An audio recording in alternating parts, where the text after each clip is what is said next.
Star മാജിക്കിൽ വന്നപ്പോഴാണ് ഞാൻ ആദ്യമായിട്ട് സുചേട്ടനെ കാണുന്നത്. പിന്നെ ഈ പറഞ്ഞ എല്ലാവരെയും പോലെ തന്നെയായിരുന്നു. പിന്നെ ആള് കോട്ടയത്തായിരുന്നു.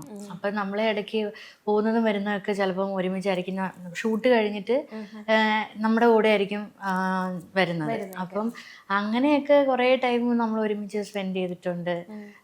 ഷൂട്ടിലായാലും അറിയാലോ, ഒരു പാവം ആ പുള്ളിക്ക് അവിടെ ഇരിക്കുക. ഷൂട്ടിൻ്റെ സമയമാകുമ്പോഴത്തേക്കും ചിലപ്പോൾ വയ്യായിക കാണും. എന്നാലും ആ സമയമാകുമ്പോഴത്തേക്കും വന്ന് ഗെയിമൊക്കെ കളിക്കുമ്പോൾ ചില ടൈമിൽ വയ്യായിരിക്കും. എന്നാലും വന്ന് ചെയ്യാനൊക്കെ വയ്യടാ, എന്നാലും വന്ന് ചെയ്യുകയൊക്കെ ചെയ്യാം. രേണു ചേച്ചിയായിട്ട് കോണ്ടാക്ട് ഉണ്ടോ? കാണുമോ, മിണ്ടോ, എന്തെങ്കിലും? ഞാൻ കല്യാണത്തിന്റെ ടൈമിൽ ചേച്ചി വിളിച്ചിരുന്നു. അത് കഴിഞ്ഞിട്ട് പിന്നെ അങ്ങനെ കോണ്ടാക്ട് ഇല്ലായിരുന്നു.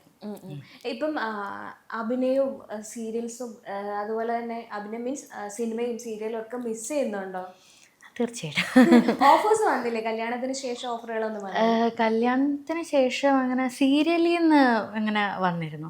പക്ഷെ സീരിയൽ ആകുമ്പോഴത്തേക്കും നമ്മൾ അവിടുന്ന് പോയി വരുമ്പോഴത്തേക്കും കുറച്ച് അങ്ങനെ കണ്ടിന്യൂസ് ആയിട്ട് നമ്മളിവിടെ വേണ്ട. അപ്പോൾ അവർക്ക് നമ്മളായിട്ടൊരു ബുദ്ധിമുട്ടുണ്ടാക്കണ്ട എന്ന് വിചാരിച്ചിട്ട് ഓക്കെ വേണമെന്ന് വെച്ചു. പിന്നെ ഇനി TV ഷോയോ അങ്ങനെ എന്തെങ്കിലും കുറച്ച് നാൾ നിൽക്കുന്ന പോയി വരാൻ പറ്റുന്ന എന്തെങ്കിലുമൊക്കെ ആണെങ്കിൽ നമുക്ക് ചെയ്യാം, കുഴപ്പമൊന്നുമില്ല എന്നുള്ളതാണ്.